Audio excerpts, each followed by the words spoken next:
वन्दे मातरम्।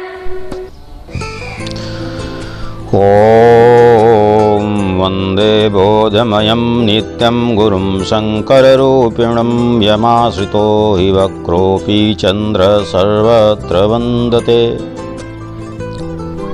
ॐ नमामि त्वां महादेवीं महाभयविनाशिनीं महादुर्गप्रश्मनीं महाकारुण्यरूपिणीं।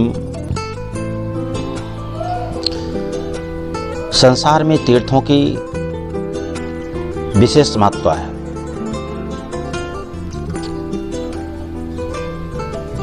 अब विचार करने की आवश्यकता है, तीर्थ कहते किसे हैं, तीर्थों का इतना महत्व क्यों है। जहां आत्मा को सुख व शांति का अनुभव हो, उस स्थान का नाम तीर्थ है, उसे तीर्थ कहा जाता है। जहां पर मन सतोभाव में स्वतः लग जाए बिना प्रयास के, रजो और तमो की विषय व्यार अपने आप बंद हो जाए, उस स्थान का नाम तीर्थ है। तीर्थ में जाने मात्र से कल्याण की प्राप्ति व पाप का अंत होता है, किंतु अंतर से एक प्रश्न उठता है जिसकी ऐसी महत्ता है। जहाँ किसी अवतारी का जन्म व लीला स्थली, जहाँ तपस्वियों की तपस्थली, फिर भी वहाँ के निवासी पावन भाव व मन वाले क्यों नहीं? क्या कारण है? वे कल्याण से वंचित क्यों?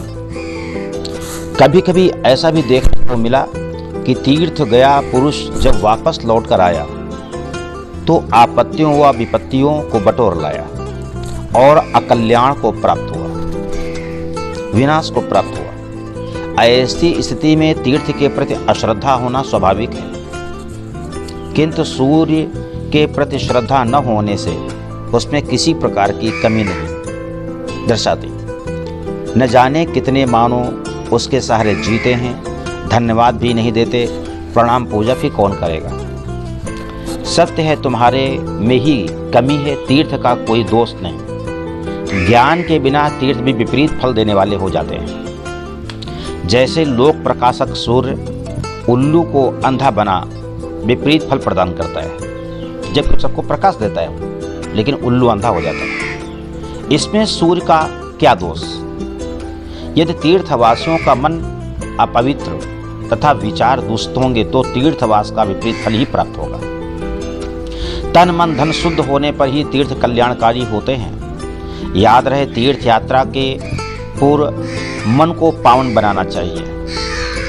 मन में दूषित विचार पनपने न पाए, अतः मन हरि चरणों में लगा देना चाहिए। च्यवन ऋषि के अनुसार जिसका मन पवित्र है उसको किसी तीर्थ में जाने की कोई जरूरत नहीं है, क्योंकि पावन मन सबसे बड़ा तीर्थ है। पावन मन वाला पुरुष चलता फिरता हुआ तीर्थ है। ऐसा व्यक्ति जिसका मन पवित्र हो चुका है, दृष्टि पवित्र हो चुकी है,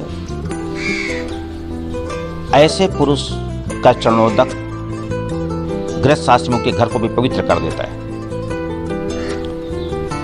पृथ्वी भी पावन तीर्थ है, जहां पर किया गया पाप या पुण्य अवश्य फलदायी होता है।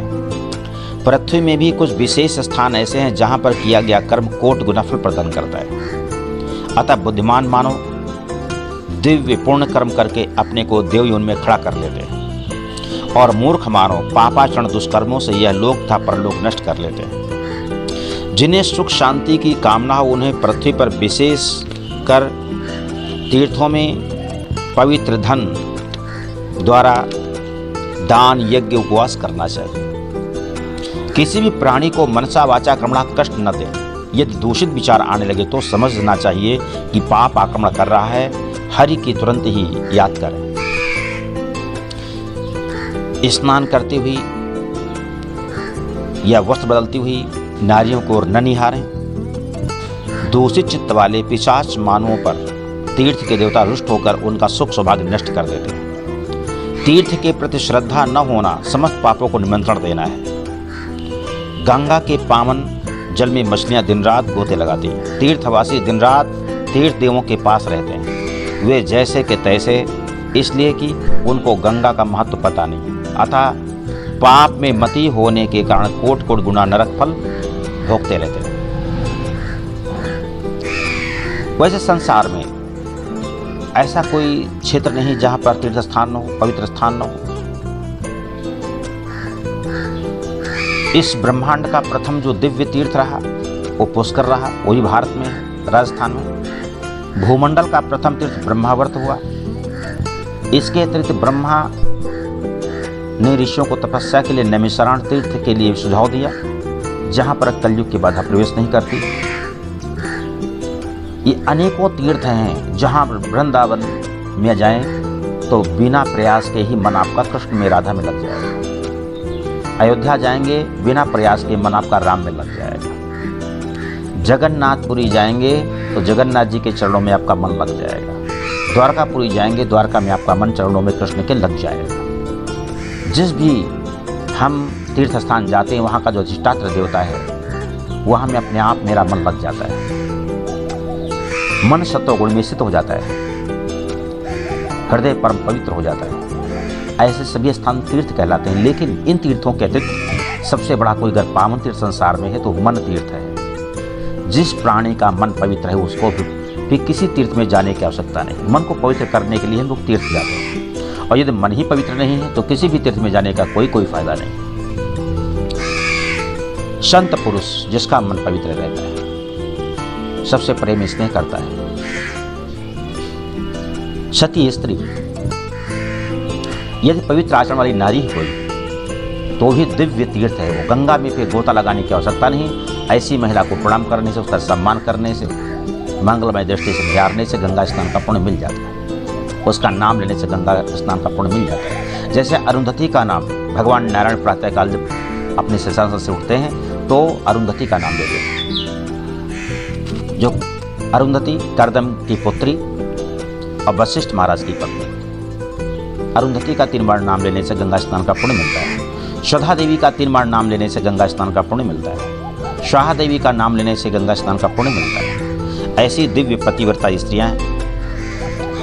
और संत ये भी चलते फिरते हुए तीर्थ है। सदगृहस्थ यदि गृहस्थ आश्रम का पालन करने वाला अपने बच्चों का भरण पोषण कर रहा है, अतिथियों का सम्मान करता है, नातेदारों की भी मदद करता है, तो ऐसा सदगृहस्थ भी तीर्थ स्थान ही है। वो तीर्थ के समान फल देने वाला है।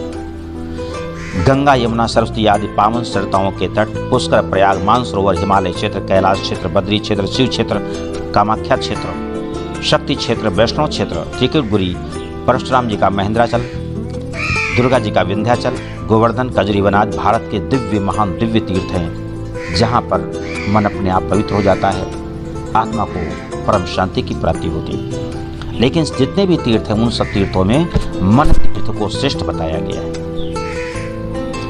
हजारों तीर्थ व तीर्थ देवों से समूचा भारत तीर्थमय है। अतः सभी चिरंजीवी व देवी पुरुष भारत में ही तपस्या कर रहे हैं। उनकी तपस्या में बाधा पड़े ऐसे दुराचार, पापाचार से बचना चाहिए। हिंदवासियों को तीर्थ के देवताओं को कुपित न करें, मन को पवित्र बनाए रखें। च्यवन ऋषि के अनुसार, ब्रह्मा के अनुसार, देवश नारद के अनुसार, नर नारायण ऋषि के अनुसार और परम पुरुष भगवान नारायण ने स्वयं कहा था कि संसार में सबसे बड़ा अगर कोई तीर्थ है देवर्षि नारद, वो मन तीर्थ है। जिसका मन पवित्र है उसको किसी भी तीर्थ में जाने की आवश्यकता नहीं। ऐसा मन जिसका पवित्र हो गया है, ऐसा प्राणी प्रत्येक देवता को अपने बस में कर लेता है। प्रत्येक देवता उसकी मदद करने को तैयार रहते हैं जिसका मन पवित्र हो गया है। इसलिए मन को पवित्र बना। मन चंगा तो कठौती में गंगा। भक्त रैदास का सिद्धांत था कि मन भगवान कृष्ण में लगा है। जो भी अपना बिजनेस कर रहे हैं, जो कर्म कर रहे हैं, ठीक है, लेकिन मेरा मन अगर नारायण में लगा हुआ है तो मेरा मन पवित्र है, तीर्थ के समान फल देने वाला हो जाता है। बोलो सच्चिदानंद भगवान की जय।